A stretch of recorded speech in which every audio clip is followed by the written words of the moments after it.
Sasa Rais William Ruto ameanza rasmi ziara yake ya siku mbili katika kaunti ya Narok leo hii kwa kuzindua miradi muhimu ikiwemo kiwanda cha ngozi cha Ewasonyiro chenye thamani ya shilingi bilioni 1.5, masoko mawili na hata uwanja mpya wa ndege wa kimataifa huko Narok.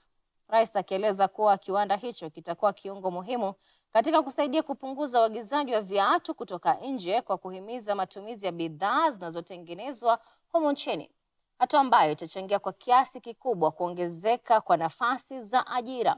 Aidha, alitangaza kutolewa kwa shilingi milioni 400 zaidi kwa ajili ya vifaa na hata upanuzi wa kiwanda hicho.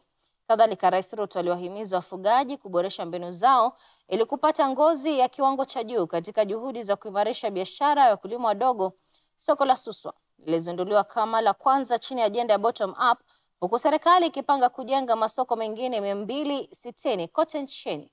Kadhalika, uwanja wa ndege wa kimataifa wa Narok nao unatarajiwa kuwa kichocheo kikuu cha ukuaji wa sekta ya utalii na hata uhifadhi wa mazingira katika eneo la Masai Mara. Wakati nimekuja hapa kwa mambo ya Economic Forum, watu wa Narok walituambia kwa sababu Narok ni kaunti yenye sifa yake ni utalii. Nyinyi mnataka kuwe na airport ambayo itarahisisha usafiri.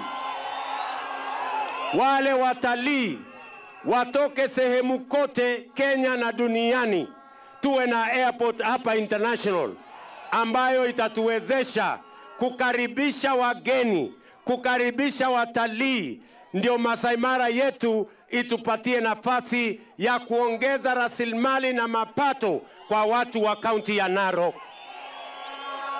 Jamani, tulikubaliana hivyo. Leo mimi nimekuja hapa na contractor. Sawa sawa?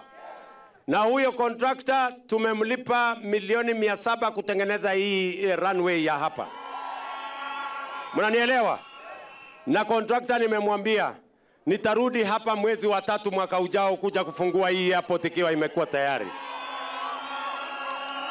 Sasa wewe contractor utajua vile utajipanga. Ama namna gani jameni? Si namna hiyo? Na mimi nataka nishukuru county government ya Narok. Huyu Mheshimiwa Ole Ntutu, governor wenu,